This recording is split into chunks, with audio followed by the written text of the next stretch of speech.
그 과거에 해방신학이라는 독특한 신학이 있었습니다. 우리 한국에서는 민중신학이라는 이름으로 이게 한때 유행이 됐었는데요, 주로 이제 못 먹고 못 살고 가난하고, 그래서 뭔가 혁명이 일어나야만, 세상이 바꾸어져야만 좋은 세상이 올 것처럼 생각이 되는 이런 나라들, 남미 같은 나라에서 해방신학이 한때 유행했던 적이 있습니다. 그런데 이 독특한 신학은 전제를 깔고 있는 게 이런 겁니다. 우리 하나님도 성경을 보면 모든 사람을 다 평등하게 대하지 않는다.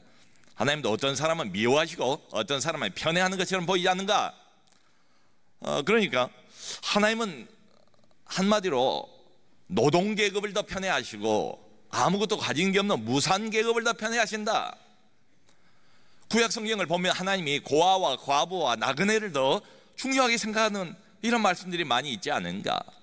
또 신약을 봐도 예수님께서 자기가 이 땅에 온 이유를 누가복음 4장 보면 맨 처음 입을 열어서 말씀하시기를, 나는 가난한 자를 위해서, 포로된 자를 위해서, 눈먼 자를 위해서, 눌린 자를 위해서 이 땅에 왔고 그 사람들에게 복음을 전하러 왔다, 이렇게 말씀하고 있지 않은가.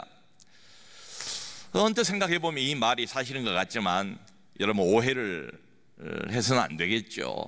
오해를 하면 복음이 역차별을 하는 것처럼 보일 수도 있어요. 근데 실제는 뭡니까? 성경이 정작 말하고 싶어하는 건 뭘까요? 복음은 모든 사람, 모든 계층, 가진 사람이든 못 가진 사람이든 배운 사람이든 못 배운 사람이든 이 모든 계층의 사람들을 다 포함하고 있다는 게 이게 사실 아닙니까? 성경의 진실 아닙니까? 예수님을 따랐던 제자들 중에도 예수님 죽고 난 뒤에 자기 묘시를 선선하게 내주었던 부자라고 성경이 되어 있지 않아요? 아리마대 요셉, 이 사람 부자였습니다. 또 유대인들에게 존경받는 아주 명망가였던 니고데모, 이 사람 바리새인 아니었습니까? 여러분, 우리가 지금까지 사도행전을 보면서 바울이 이렇게 선교를 했던 그 현장을 쭉 함께 더듬어 보면서 여기까지 오지 않았습니까? 근데 바울이 복음을 전했을 때 거절한 사람도 많았지만은 그 중에서 복음을 선뜻 받아들이고 하나님 앞에 두 손 들고 나온 많은 사람 중에 회당장이 있습니다. 귀부인들이 있습니다. 정부의 고급 관리들도 섞여 있습니다. 마태복음 19장을 보면 예수님이 어떤 젊은 청년이 아마 영적 관심이 굉장히 많았던가 봐요. 예수님에게 일부러 나왔대요. 근데 이 사람이 재산도 많았대요. 아버지로부터 물려받은 유산이 그렇게 많았는가 보지요. 대단한 부자인데 이 친구의 아주 아킬레스건을 예수님께서 건드리십니다. 네가 가지고 있는 재산을 다 팔아서 가난한 사람들에게 나누어주고 그리고 그 후에 나를 쫓아오너라. 이 말을 듣고 그 청년이 매우 근심하면서 예수님하고 결별을 했대요. 집으로 돌아갔대요. 예수님이 그 모습을 보면서 하신 유명한 말씀이 있지 않습니까? 자, 보아라, 부자가 하나님 나라에 들어가는 것이 얼마나 어려운지 낙타가 바늘귀로 들어가는 것보다 더 어렵다. 자, 여러분, 그런데 예수님이 어렵다고 말씀하셨지 불가능하다 이렇게 말씀은 안 하셨잖아요. 그러니까 어렵다는 이 말이 복음에서 저 사람은 근본적으로 배제가 됐다, 이 말은 아니잖아요. 하나님은 부자를 포기하신 적이 없어요. 하나님은 권세 가진 자를 포기하신 적이 없습니다. 이 사도 바울이 다메섹을 가다가 빛보다 더 밝은 부활하신 예수를 만나지 않습니까? 그리고는 이제 이방인의 사도가 되잖아요. 그때 다메섹에 살고 있는 아나니아라는 제자에게 예수님께서 명령을 주세요. 지금 저 사울이란 나중에 바울로 바꿔지는 그 청년에게 가라. 네가 지금 기도하고 있는 중인데 가서 안수하라는 거예요. 그러니까 아나니아가 거절하지 않습니까? 예수쟁이들을 잡으려고 다메섹까지 온 이 사람을 내가 왜 가서 만나야 됩니까? 물었더니 주님이 하신 말씀이 이겁니다. 가라. 이 사람은 내 이름을 이방인과 임금들과 이스라엘 자손들에게 전하기 위해서 택한 나의 그릇이라. 가래요. 두말 하지 말래요. 이 사람 지금은 사울이지만 나중에 바울로 바뀌어질 이 청년 누군가 하면 본인의 이름을 이방인과 이스라엘 자손 유대인들에게 전하기 위해서 특별히 선택한 자신의 그릇이래요. 제가 쓸 그릇이래요. 그런데 여러분, 온 인류를 우리는 유대인, 이방인 둘로 나눌 수 있잖아요. 근데 예수님께서 특별히 그 가운데 어떤 단어를 집어넣는가 하면 이방인과 임금들과 이스라엘 자손, 임금들 앞에도 세울 거래요, 이 사람을. 그래서 복음을 전할 거래요. 세상에 내로라 하는 권력자 앞에도 이 사람이 설 거래요. 그리고 거침없이 과감하게 하나님의 말씀과 메시지를 전할 거래요. 자, 지금 이제 신임 총독, 유대 땅의 새로운 총독, 이 베수도입니다. 이 베수도가 근데 아주 난감한 상황에 처하게 됐어요. 왜냐하면 자기가 신문을 해봐도 이 사람이 뭐 로마법에 걸릴 만한 무슨 특별한 죄가 없어요. 근데 무죄로 석방을 하자니 유대인들 눈치가 보이고 반감을 살 것 같고, 어차피 이제 로마 황제한테까지 이 죄서를 보내야 하는데 황제한테까지 보내면서 공소장을 써야 될 텐데 공소장에 써 넣을 만한 마땅한 죄목이 없는 거예요. 이게 아주 곤란해요. 근데 마침 그럴 때에 유대 땅을 통치하고 있던 아그리파 왕이 베스토 신임 총독의 부임을 축하하기 위한 축하 인사차 방문을 했다는 거예요. 자, 여러분, 그러니까 유대 땅은 최고 권력 실세가 두 사람입니다. 하나는 로마에서 파견을 이렇게 받은 베스토 총독이 있고요. 또 한 사람은 유대를 전통적으로 다스리고 있던 유대 왕입니다. 그 사람이 여기 아그리파 2세예요. 이건 뭐가 같은가 하면, 여러분, 우리나라도 옛날 일제 치하 때에 이런 경우가 있지 않았습니까? 고종 황제가 왕이에요. 살아있어요. 근데 실제는 아니에요. 그저 상징적인 존재일 뿐이죠. 실제로 당시에 조선 땅을 통치하고 있던 사람은 조선 통감이었던 이토 히로부미입니다. 2등 방문이에요. 그러니까 이 사람이 실세입니다. 그런데 상징적인 존재인 것은 분명한데 아그리파 왕에겐 특별히 여기가 종교 문제가 늘 들쭉날쭉하는 유대 땅이기 때문에 로마 황제가 몇 가지 권리를 더 줬어요. 이 사람에게 대제사장을 임명할 수도 있고 파면할 수도 있는 임면권을 주었어요. 그리고 또 유대인들이 모이면 회당에서 모여서 예배 드리지 않습니까? 그 회당을 관리할 수 있는 그 권한도 주었어요. 그러니까 이 아그리파 왕은 유대에 상당한 영향력을 지금까지 행사하고 있는 사람이고, 신임 총독 베스토가 생각할 때는 자기는 유대 사회를 잘 모르지만 이 유대의 왕으로 통치하고 있는 아그리파 왕은 유대 사회도 잘 알 것이다. 그러니까 이 사람에게 이 죄소 바울을 어떤 죄목으로 황제에게 고소를 해야 할 것인지 그걸 물어보면 되겠다. 자문을 구하는 거예요. 그래서 지금까지 있었던 자초지종을 그 왕 앞에서 설명을 한 대목이 나옵니다. 내가 와보니까 오자마자 유대인들이 한 사람, 이 바울이라는 사람을 고소했다는 거예요. 근데 이 사람이 전임 총독인 벨릭스가 2년 동안이나 구류를 해놨대요. 자기가 직접 신문을 해봤대요. 해보니까 아무 악행 혐의도 발견을 못했다는 겁니다. 그래서 자기 생각에는 이게 종교 문제래요. 이 사람이 주장하는 것은 그저 예수라는 사람이 죽었다가 다시 부활했다, 이걸 외치는 사람이라는 거예요. 근데 이 사람이 로마 시민권을 가지고 있어서 황제에게 상소를 하는 바람에 보내기로 결정이 됐다는 거예요. 근데 로마로 황제에게까지 보내면서 아무런 죄목도 써넣지 않는다면 이건 이치에 맞지 않는 것 아니겠습니까? 그러니까 당신이 신문을 좀 잘해서 무슨 죄목을 적어 넣을 것인지를 좀 알아주세요. 발견해 주세요. 이렇게 부탁을 하는 거예요. 자, 이렇게 말했더니 여기 22절에 이 아그리파 왕이 그 말을 듣고 이렇게 말합니다. 나도 이 사람을 직접 만나서 그 이야기를 직접 들어보고 싶습니다. 나도 나 자신이 이 사람 하나님의 메신저지요, 복음의 위대한 스승이지요, 이 사람을 직접 만나서 내 귀로 이 사람 말을 좀 들어보고 싶습니다. 이렇게 말한 거예요. 그러니까 당장에 이 베스토가 내일 들으실 겁니다 라고 응답을 했습니다. 자, 여러분, 유대 왕입니다. 근데 이 왕이 복음을 직접 들을 수 있는 기회가 생긴 겁니다. 세상의 왕이, 온 우주의 왕이신 하나님의 메시지를 들을 기회가 드디어 내일로 다가왔답니다. 여러분, 높은 사람들이라고 해서 복음에 관심이 없겠어요? 그 사람들도 영혼 아닙니까? 복음에 관심이 있지요. 영적인 호기심도 가지고 있지요. 심지어는 아주 높아 보이는 이런 사람들도 교회에 나오는 일이 많이 있지 않습니까? 다 좋은 일입니다. 환영할 만한 일입니다. 자, 그런데 높은 사람들이 심지어 교회까지 나오는 것은 매우 환영할 만한 일이지만 과연 그 사람들이 진정으로 영적인 관심을 가지고 있을까? 이건 전혀 다른 문제 같아요. 이 아그리파 왕도 듣기를 원해요. 듣고 싶어요. 관심이 있어요. 호기심이 있어요. 소문을 들었거든요. 근데 정말 메시지를, 복음을 들을 만한 자세는 준비되어 있지 않은 것처럼 보입니다. 여러분, 그래서 그 다음날 이튿날 드디어 이제 청문회가 열렸습니다. 재판은 이미 끝났으니까요. 일종의 모모한 사람들을 다 불러 모아놓고 공청회를 여는데요, 이 아그리파 왕과 버니게가 얼마나 격식과 위엄을 갖추고 입장을 하든지 23절에 아주 자세하게 적혀 있어요. 이 두 사람만 들어오는 게 아니고 군 지휘관들도 다 따라서 들어오고, 오늘 성경에는 시중에 높은 사람들이라고 그랬어요. 그 도시, 가이사랴가 적은 도시가 아닙니다.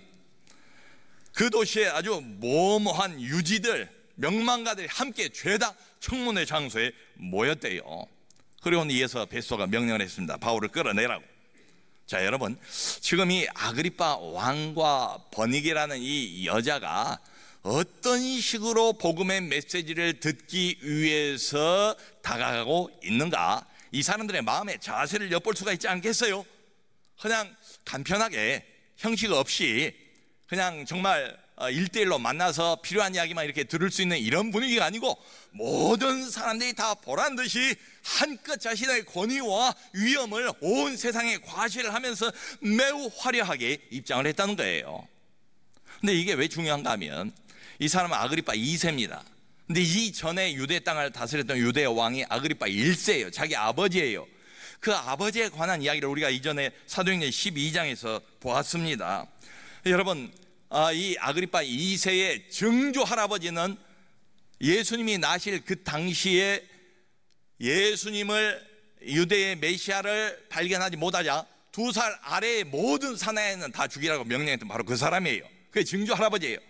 자기 아버지는 여기 사도행전 12장 21절부터 23절 읽으면 이렇게 되어 있습니다. 들어보세요. 이 헤롯 아그리파 1세입니다. 헤롯 가문이에요. 이 사람이 가이사라로 어떤 그 커다란 로마에서 주최하는 행사가 있어서 거기 참석을 했대요. 헤롯이 나를 택하여 왕복을 입고 단상에 앉아 백성에게 연설하니 백성들이 크게 부르되 이것은 신의 소리요 사람의 소리가 아니라 하거늘 헤롯이 영광을 하나님께로 돌리지 아니하므로 주의 사자가 곧친이 벌레에게 먹혀 죽으니라. 이 자기 아버지 헤롯 아그리파 1세는 예수님의 제자 중에 요한의 형제인 야고보를 칼로 죽인 사람이에요. 그걸 유대인들이 매우 기뻐하는 걸 보고 이번에는 사도들의 수장인 베드로를 잡아다 감옥에 투옥 시킨 사람이에요. 근데 천사가 베드로를 꺼내주지 않습니까? 바로 그 뒤에 이제 벌어진 일이 아까 읽었던 그 대목입니다. 여러분, 자기 아버지가 하나님 앞에서 하나님께 영광을 돌리지 않고 자기가 시인화 되는 것처럼, 그날 역사가의 기록에 의하면 아주 은빛이 그냥 번쩍번쩍 빛나는, 해가 비추면 온 몸의 광채가 온 사방으로 퍼지는 그런 특별한 옷을 입고 단상에 선 거예요. 그리고 연설을 했는데 저것은 사람의 목소리가 아니다, 저분은 사람이 아니다, 신이다, 신께서 직접 우리 안에 찾아오셨다, 이렇게 사람들이 박수갈채와 환호를 했다는 거예요. 근데 이 사람이 내로라 하면서 한껏 교만을 떨다가 하나님처럼 굴다가 주의 사자가 그 자리에서 치니 벌레가 먹어 죽으니라. 그 장소가 바로 가이사랴입니다. 지금 아그리파 2세가 앉아있는 같은 장소예요. 하나님의 심판이 임했던 장소입니다. 자, 여러분, 이 아그리파 2세 왕 옆에 다소곳이 앉아있는 이 버니게라는 여자, 이름까지 나와 있어요. 이 사람은 부인이 아닙니다. 사실은 자기 1살 연하 여동생이에요. 남매지간이에요. 근데 이 여자도 결혼에 2번 실패를 했어요. 결혼에 실패를 할 때마다 오빠한테 와요. 오빠하고 그때마다 함께 사는 거예요. 그리고는 어디를 다니든지 부부처럼 행세를 해요. 그러니까 이미 이때에 이 아그리파 왕과 버니게가 근친상간의 관계라는 소문이 유대 땅에 파다하게 퍼져 있던 이런 때입니다. 이 버니게라는 여자가 지난번에 우리가 보았던 그 벨릭스라는 전임 총독의 부인이 드루실라 아닙니까? 그 드루실라의 친언니예요. 드루실라가 그랬던 것처럼 이 버니게라는 여자도 얼마나 얼마나 사치를 좋아하는지, 얼마나 화려하게 차려입든지, 그저 되나 못 되나 어느 경우를 막론하고 그냥 꾸밀 것을 너무 화려하게 치장을 하고 다니면서 유대인들의 밉상이었던, 눈총을 찌푸리게 만들었던 그런 여자입니다. 자, 여러분, 지금 죄수 한 사람을 앞에 놓고 모모한 실력자들이 다 모였습니다. 당도의 최고의 권력자인 왕, 총독이 다 앉아 있습니다. 특별히 아그리파 왕. 우리가 이것만 잠깐 생각을 해봐도 헤롯 가문에 내려오는 정신이 어떤가? 복음과는 원수지간이요, 얽히고 설킨 이런 관계라는 걸 우리가 짐작할 수 있지 않습니까? 얼마나 이 두 사람이 부도덕하게 살아왔던가를 우리가 짐작할 수 있지 않습니까? 그러니까 아그리파 왕이지만, 뻔히게 여동생이지만은, 왕가의 자손들이지만 얼마나 그 영혼의 상태가 어두운가 알 수가 있죠. 온갖 죄란 죄는 다 싣고 사는 사람들, 그저 껍데기만 화려한 사람들, 그러면서 치장하는 걸 좋아하고, 자기를 내세우는 걸 좋아하고, 자기 위엄을 높이는 걸 좋아하고, 사람들의 박수갈채 받는 것을 좋아하는 그런 사람들로 보이지 않습니까? 그러니까 베소라는 신임 총독이 이 사람이 유대 지역을 잘 아니까 뭐 좀 이렇게 건질 게 있겠다. 근데 이 사람이 바울이 왜 이 자리에 있는지, 자기 앞에 있는지 그 복음을 알 리가 있습니까? 이런 사람이 아무도 몰라요. 이 자리에 베스도도 몰라요. 복음을 아그리파 왕도 몰라요. 유대의 종교 전문가들도 몰라요. 그 자리에 있는 한다 하는 이 실력자들 아무도 복음이 뭔지도 모르고, 왜 바울이라는 사람이 여기 끌려서 여기 서 있는지도 몰라요. 알 리가 없죠. 이 복음은 모든 사람들에게 비밀이라고 그랬으니까요. 이 비밀은 너희 안에 계신 그리스도니 곧 영광의 소망이니라. 복음은 비밀이에요. 예수는 비밀이에요. 듣는다고 다 들리는 게 아니에요. 본다고 다 보이는 게 아니에요. 이건 비밀입니다. 그러니까 이 비밀을 제대로 알고 있는 이 사람에게서 들어야 되지 않겠습니까? 귀를 열고 마음을 열고 제대로 들어야 되지 않겠습니까? 근데 안타깝게도 들을 자세가 안 돼 있는 것처럼 보여요. 요즘에 우리가 매일 성경 그 디모데 후서를 쭉 아주 재미있게 읽고 있는데요, 거기 이제 3장 6절을 보면 아주 특별한 표현 하나가 나와요. 어떤 사람에 대한 이야기인데요, 어떤 사람은 항상 배우나 끝내 진리의 지식에 이를 수 없느니라. 항상 배운대요. 하나님의 말씀도 배우고 싶어하고 영적인 갈망도 있는 것처럼 보이고 대단한 종교적인 열심을 갖고 있는 사람처럼 보인대요. 여기도 쫓아다니고 저기도 쫓아다니면서 진리에 목마른 사람처럼 보입니다, 겉으로 보면은. 그래서 항상 배우는데 끝까지 가도 진리의 지식에 절대 이룰 수가 없는 사람이래요. 왜 이럴까요? 그 이유도 거기에 나와 있지 않습니까? 여러 가지 욕심에 끌림받아요. 배우기는 배우는데 여러 가지 욕심에 끌림받아요. 그러니까 내가 배운 성경 지식을 세상 욕심이 압도해버리는 거예요. 종교적인 갈망을, 그것은 잠깐이고 내가 가지고 있는 세상에 대한 사랑, 세상에 대한 애착, 세상에 대한 집착, 이런 것들이 눌러버리는 거예요. 여러분, 그러니까 복음을 들으면서도 진짜 마음은 계속해서 어디에 가 있는가 하면 세상사 다가 있습니다. 그죠? 복음은 종교 문제일 뿐이다. 아까 벳소가 아그리파 왕 앞에서 그렇게 말하잖아요. 이것은 종교 문제일 뿐입니다. 그러니까 복음을 종교 문제로 국한시켜 버리는 것이야말로 마귀 아주 기가 막히게 성공적인 전략입니다. 그러니까 기껏해야 좋다, 종교 좋다, 뭐 하나님 말씀 듣는 거 좋다, 들어서 나쁠 거 뭐 있나, 주일날 하루로 딱 국한을 시켜버리는 거죠. 더 이상 나와의 연결을 거부하는 겁니다.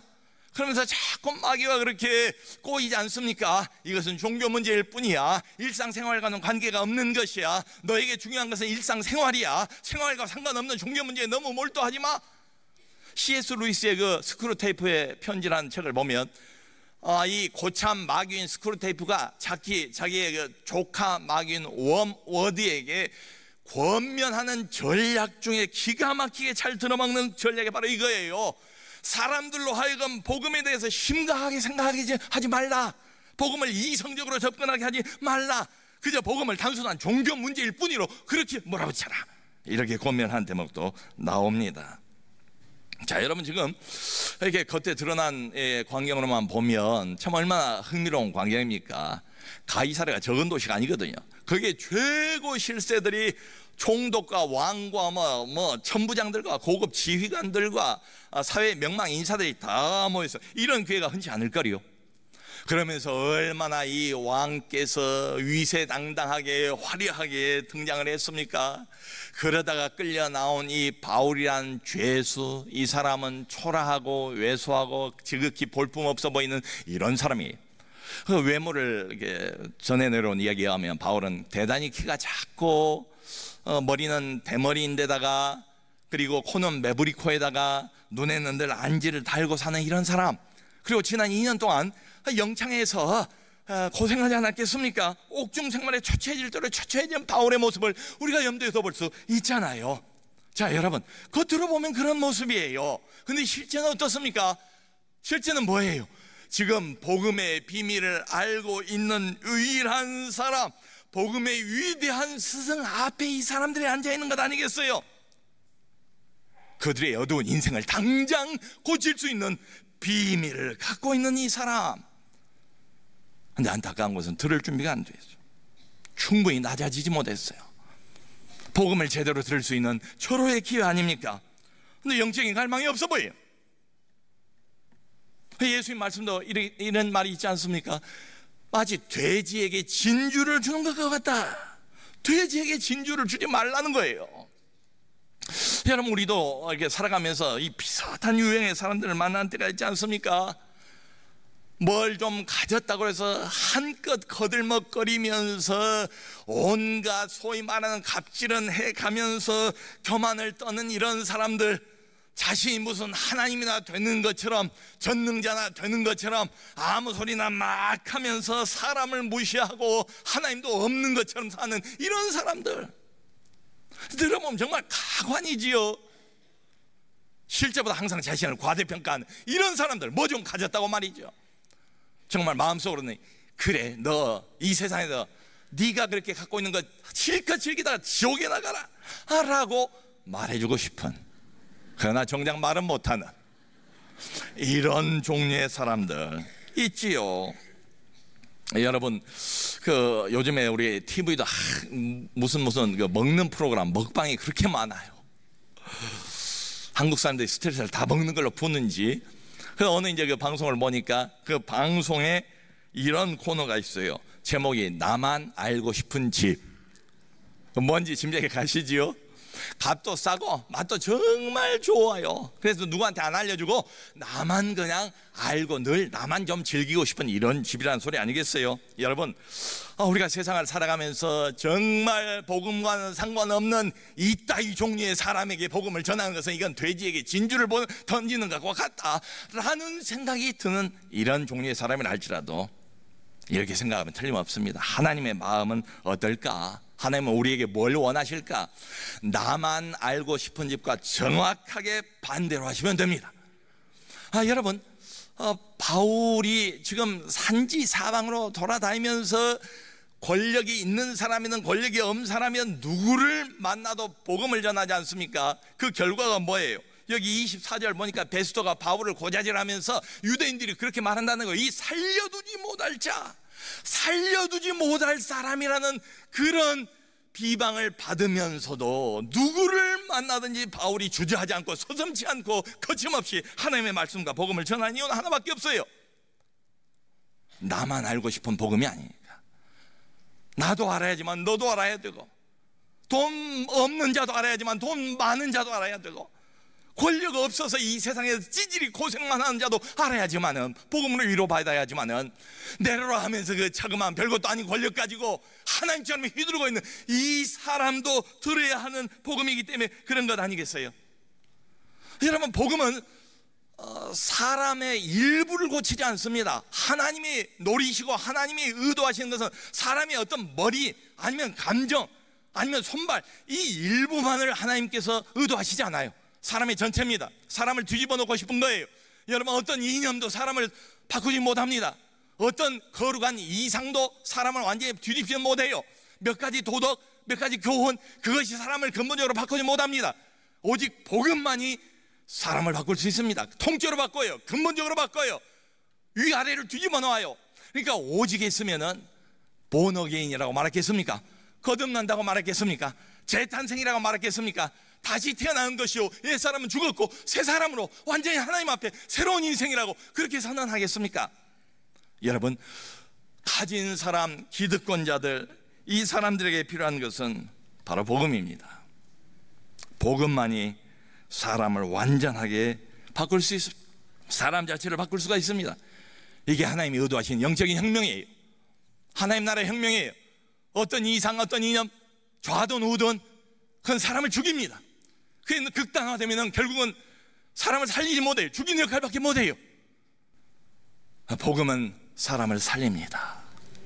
없는 사람이든 있는 사람이든 못 가진 사람이든 정말 차고 넘칠 정도로 가진 사람이든 우리 모두 하나님이 우리에게 제공하신 이 복음 혁명에 동참해서 필요한 사람들, 내 주변에 가진 사람들에게도 하나님이 기회 주시거든 거침없이 바울처럼 입을 열어 복음을 전하는 우리가 될 수 있기를 주님의 이름으로 축원합니다.